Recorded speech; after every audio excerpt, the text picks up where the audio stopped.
All right, Nick, you're up. You learned more about the Chiefs or the Saints yesterday in this game.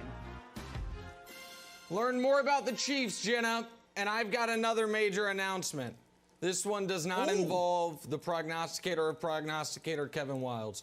This involves the show, the watchability, and if I'm being honest, what's going to end up becoming my overall likability. I've been being humble about the Chiefs, okay? In order to add some suspense and add some intrigue to this NFL season, I have soft-pedaled what is now obviously true. This is one of the greatest teams in the history of the NFL. They just completed the greatest road season in the history of the NFL. Look it up. I challenge you to find a better one. It's not just because they were 8-0 on the road, but it's that they beat Super Bowl contender New Orleans, alleged Super Bowl contender Tampa, Super Bowl favorite going into the year Baltimore, newfangled Super Bowl contender Buffalo, all in their buildings. And, you know, this time of year, you're trying to avoid the unlucky injury. The Chiefs might have suffered that yesterday with Clyde Edwards-Helaire. Luckily, one of the greatest teams in the history of the league has what is one of the greatest GMs currently in the league, and backing up Clyde Edwards-Helaire is multiple-time All-Pro Le'Veon Bell. So the Chiefs are not going to lose again until sometime into 2021. Doesn't matter where the games are played. And last night, or yesterday afternoon, Brian cemented that. So that's what we learned. We learned we're not just watching a Super Bowl favorite. We're watching an all-time team.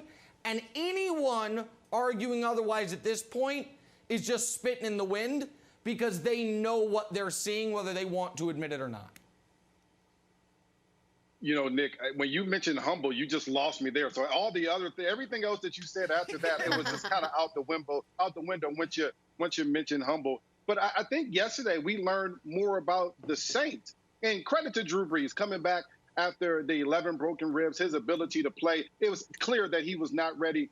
But what we learned yesterday was that the Saints offense is all about efficiency, and efficiency matters. And we knew yesterday coming into the game, Drew Brees was going to be a little rusty and that he was going to be off. We didn't figure that he was going to only complete 44% of his passes, that the Saints would be 1 for 11 on third down and only have the ball for 19 minutes. Efficiency matters in the NFL. And if this team, the Saints, plays like the way that they played yesterday, I'll tell you this right now. They're not going to win the NFC. They're not going to be playing in that championship game. We're talking about the Super Bowl, because they will not get out of the NFC, because they'll get beat by better teams like the Packers, like other teams, but possibly the Bucs as well. Drew Brees has to get healthier, number one. And when he gets healthier, this offense has to be much more efficient. Well, I hate to say it, and Katanik, can we put everybody on the screen? Because I need to see my dear old friend, Nick Wright, the former prognosticator of prognosticators. Nick, it's a special day for me, and I've been waiting for this. I have 2 imaginary trophies to give you, and I'm not being sarcastic. It's just because we're remote. If we were in studio, I would have them made up. The first imaginary trophy, I'm like Kyle Kuzma crowning LeBron. The first imaginary trophy from the Patriots to you, it's a crown. You can put it on. I'll put it on your head over there. Which way? That way. Thank you. The so good, they're boring trophy. See, it's hard. The Chiefs are so good, they're boring. And I was like, we're watching the game with our family. I was like, guys, this game's over. Let's watch the Jets. Real words that came out of my mouth. The other trophy for you. This is for the entire. It's true. This is for the entire Chiefs organization. Again, if it's imaginary, why do I put it on the ground? Everyone's saying. Doesn't matter. The other imaginary trophy. It's called the one mistake and you lose trophy. That's for the entire game. Because, Brian, there was one mistake. This touchdown that turned into a safety in the first half of the game, I was like, this game's over. That was your one chance. If you got Drew Brees struggling to complete passes with his lowest completion rating in 3 years, oh, no, excuse me, it's his 3rd lowest completion rating ever. Once I saw this, I was like, this was your chance. This was the little funny play that you needed to get to have a chance to beat the Chiefs. So congratulations, Nick. You know, keep those used to be Patriots trophies, but we're out. Enjoy them. They're yours, my friend.